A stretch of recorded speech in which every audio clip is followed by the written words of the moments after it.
to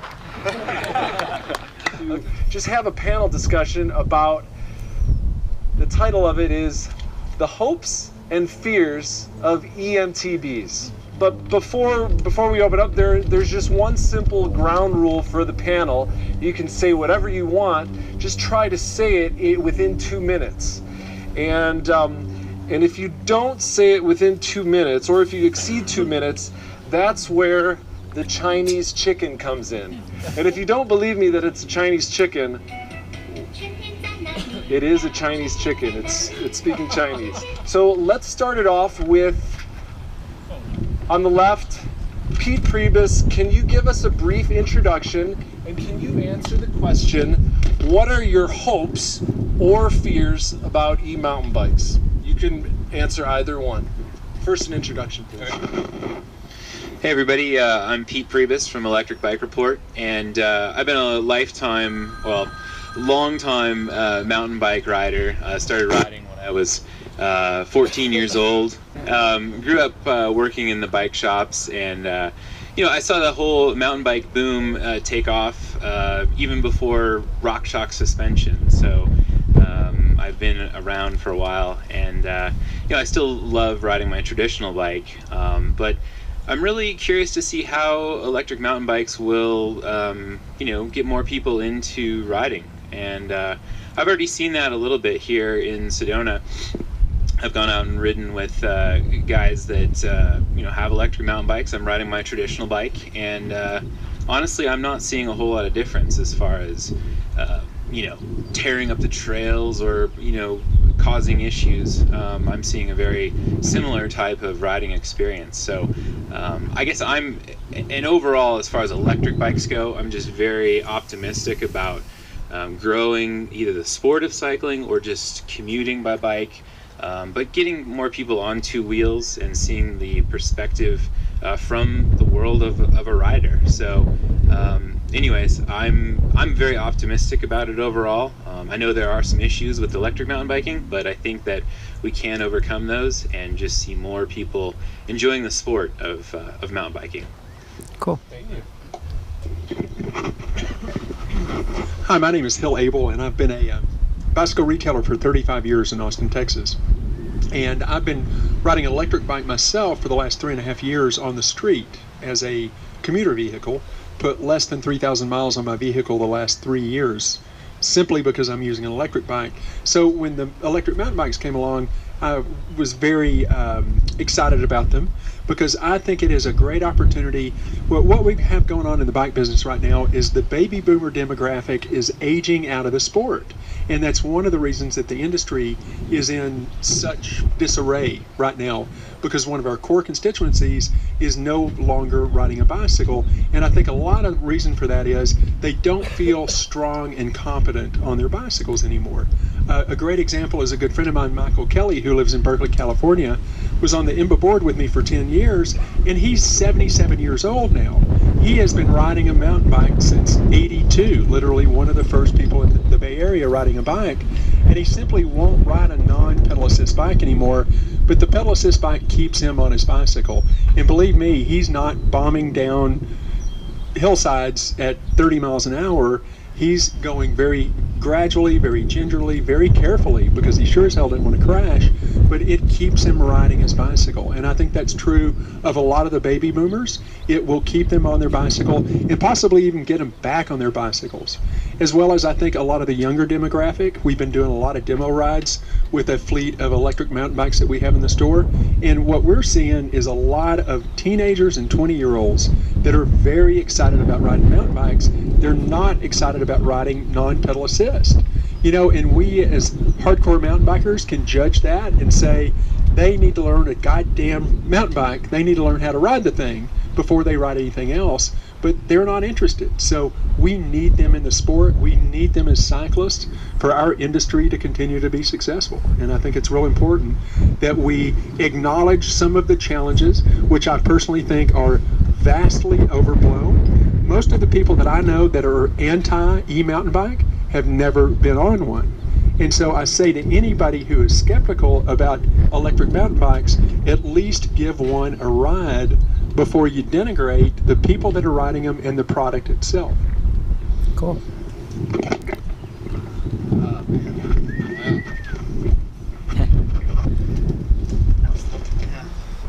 Following that one up. Hey guys, I'm Drew from the Lone Wolf. I am the guy he was just talking about. Have never ridden an e-bike until today. Yeah, and God, I don't know that I would ever say I was totally turned off or closed-minded to the idea. I always understood that it would get people on trails and bikes that maybe wouldn't or hadn't been before, and I don't know that I always thought that was a good thing. From trail incidences, I mean, I grew up riding in Southern California where there's already way too many people getting in fights in parking lots just to go out and recreate, and if you've got old or young people like going 20 miles an hour on loose dry terrain, and there's a family strewn across a fire road, and this guy doesn't know how to brake in an emergency situation and pinballs through everybody, they're going to report a mountain biker taking them out, not an e-biker, and that looks bad for all of us. And I guess coming from an area that had a lot of incidents like that was a big issue and a concern for me. On the other hand, I've talked with almost everybody here, it seems like, about e-bikes, because it seems like they're coming and there's nothing anybody can do to stop it. I've realized I've got a very close friend with a spinal cord injury, and we go mountain biking all the time, but he's limited to the distance and the terrain he can ride, and if he could get out on an e-bike, that would greatly extend his range and probably keep him from crashing a lot on climbs when it gets too steep and he just can't get his feet off the pedals and he tips over. So yeah, I mean, it certainly will help get people out. I'm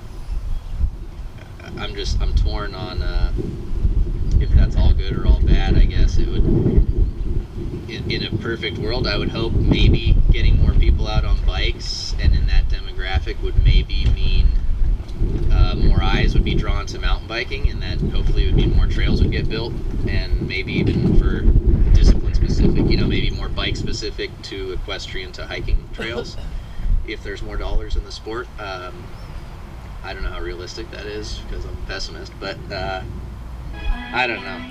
The chicken! I'm the only one that Yeah.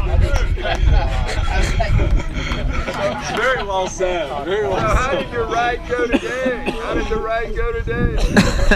Oh yeah. The ride today. The ride today. I climbed up some shit today that I didn't even get out of breath, and I just zipped right up. What's that? I'm sorry for the ladies and children present. I was blown away at how easy it was to get up stuff today.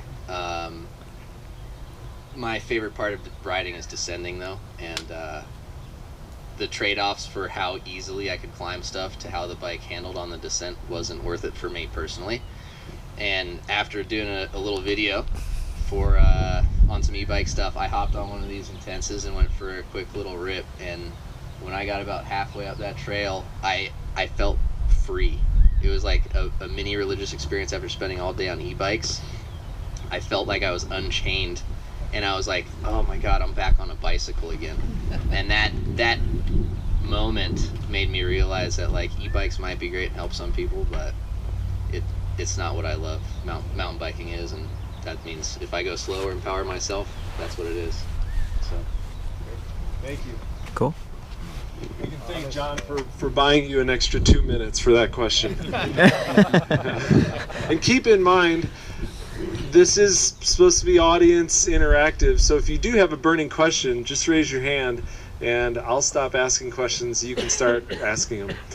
The next question, while you all think of your great question, is, okay, let's talk about someday in the future, a hypothetical situation where Sedona, for instance, opens up their trails to e-mountain bikes and mountain bikes.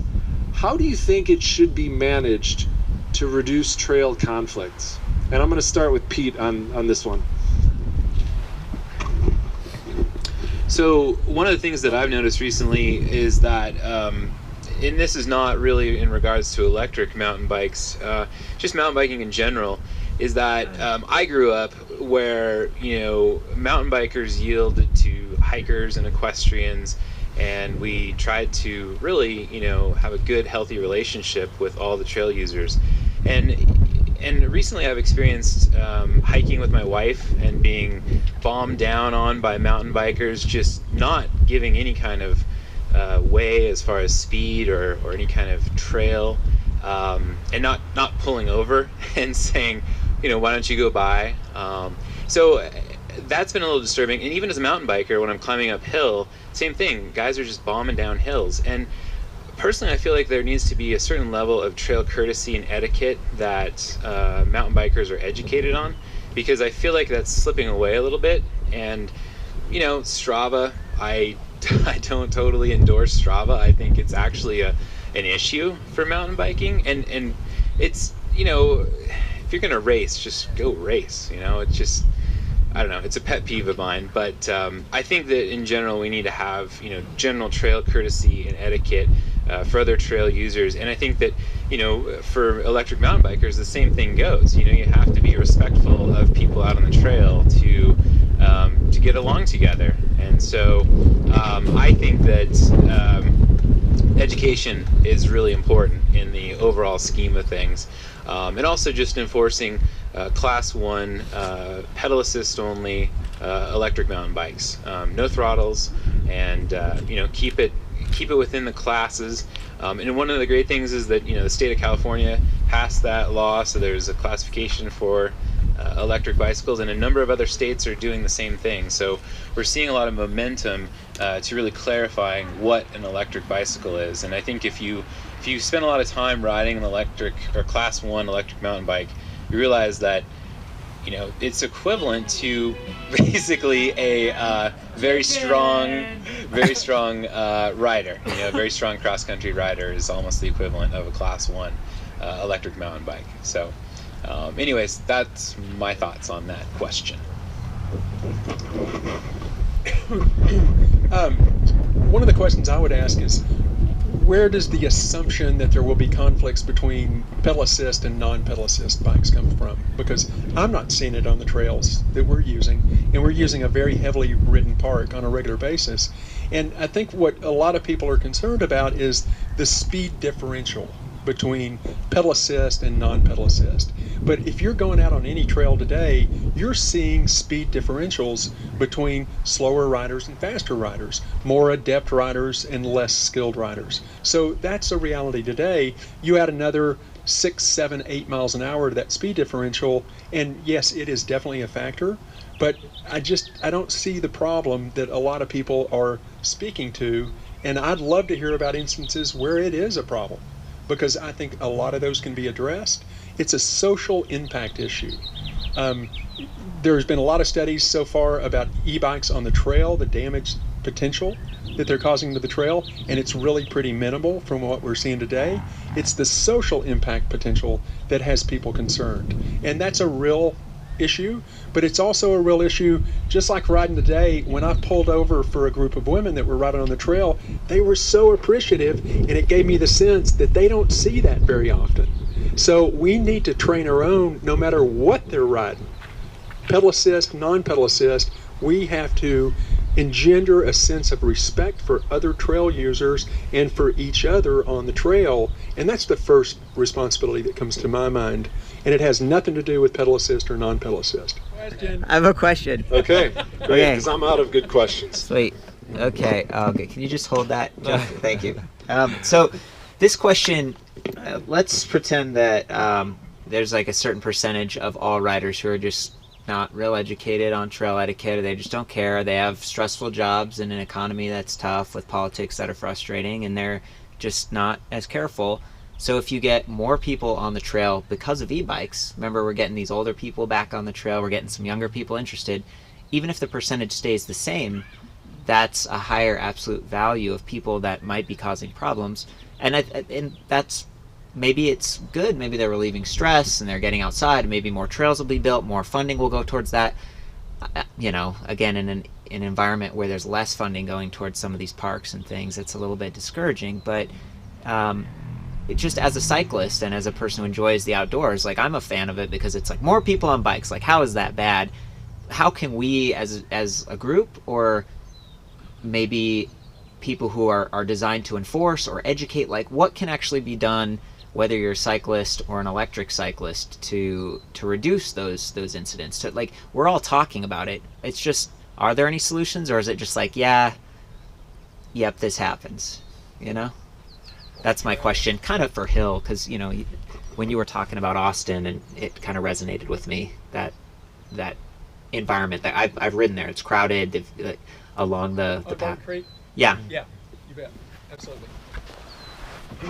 And it's a challenge. It's a constant challenge because we have runners, we have hikers, we have mountain bikers. We've got a real mix of people on a really tight, very poorly designed trail system. Yeah. Which was not purpose-built for mountain biking. It wasn't purpose-built for anything. It's all just become trail because people are using the space.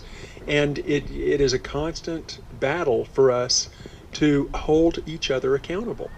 And I think that's what it comes down to, that I'm responsible for letting my buddies know, the kids that we're riding with a lot of NICA kids, and it's just a constant refrain, respect for others on the trail. And I think that's all we can do, is just to continually impress people how important it is to respect one another. I mean, that's what it comes down to, without shaming them. Yeah, be a good example. Yeah, right? That's it. Okay. It's no silver bullet, no easy answer, unfortunately. Does anybody else have a question? Great, Kenny, thank you. So I've been. I have to talk in the thing here.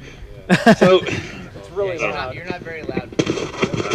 So yeah, I've been in the industry for a long time, and I've been involved with the e-bike thing off and on here over the years, and I'm really torn, like Drew as well. And part of the reason for me is that I lived in Colorado, and when I went out, I wanted to get far away. I realized that if I got out 2 or 3 miles, I got out past what the typical hiker would get out to, and I'd have peace and quiet, and I would go out to alleviate stress, whether I was hiking or riding my bike. And so with e-bikes, I feel like there's going to be, it's kind of like roads into Forest Service land, that the more access, there's going to be more people further out, and I'm going to have to now, instead of going 10 or 15 miles to get out and have more, alleviate stress, that I'm now going to have to go 20 or 30, or I'm going to have to get in my car and drive 30 or 40 miles. So, what's that? Or go on an e-bike. So I'm a little torn because of that. And this is, it's not a contained park. It's more of Forest Service access where we're going out further and further and further. And so what would you guys say about that? I'd like to comment on that. That sounds exactly what the Sierra Club would say. It's the same argument, right? No. I'm not picking on you. I'm just... No, it's not. It's why I'm torn, though. It's not that I actually really want an e-bike to ride down to the Safeway, and honestly, I've ridden them on off-road, and I think they're really fun. But on the other hand, I'm like Drew. I'm a little bit torn because I ride my bike to get out, or I hike to get out, or I fish to get out, and I know that if I hike into a river or a creek, 2 miles, that I'm going to get away from other fishermen. But if I go on the Blue River and pull my car off the side, I'm going to be fighting for spots to fish with people that can drive in. So to me, it's kind of more of an access type issue of getting out more. And so I'm just saying that I'm not saying it's good or bad, but that's why I'm personally torn. Oh boy. I see what you're saying, Kenny, though. I mean, it'd be like if all of a sudden, like, you're at the airport and they have those little flat escalators and they put that on the side of a hiking trail, and you got these hardcore backpackers who are like seeing these dudes just kind of float past them like 10 miles back into the woods, and they're like, what's going on here, That's a little bit of what e-bikes are like. It's for people who want to get out. And I guess to speak twofold on that, there was a big area in Southern California that we'd ride, and Chesbrough Canyon, and Malibu Creek State Park got shut down for a while for some mudslides and then funding issues. So everyone came over to Chesbro, and it had a relatively small sized parking lot. I saw fights in that parking lot. I saw cars getting towed in that parking lot. And I would see people at trailheads arguing, complaining. Their first 10 minutes of their hike or their bike ride was as stressed out as it was driving to work, because there were so many people at the trails and they couldn't go to recreate and get away and escape all of that madness and get into nature. And if we get more people out on trails, I know it sounds extremely selfish, that is going to become a real issue, right? And we want to keep it to ourselves, but you can't be the last one into paradise and shut the door either. So maybe with more people and more incidences like that, I think it's going to get worse before it gets better, long story short. But maybe with all that bitching and fighting and incidences, more trails and more recreational areas will happen. But like you said, funding's getting cut everywhere. That's not at the top of the list right now. Second, when those people on e-bikes do get 10, 12, 15 miles out into the backcountry and they're in jeans and Nikes and they don't have a rain jacket, they don't have a flat kit, they don't have snacks, they've never been in these types of areas because they don't have the fitness or the skills to get there, they become a liability. And then when they turn down to go back down those hills and they crash and they get hurt, they're gonna have to get a helicopter out there because they probably also don't have a first aid kit. And I just, it's tough. Thank you all for your great participation in this panel, your thoughtful answers, and thank you all for participating in this and your questions. Good work.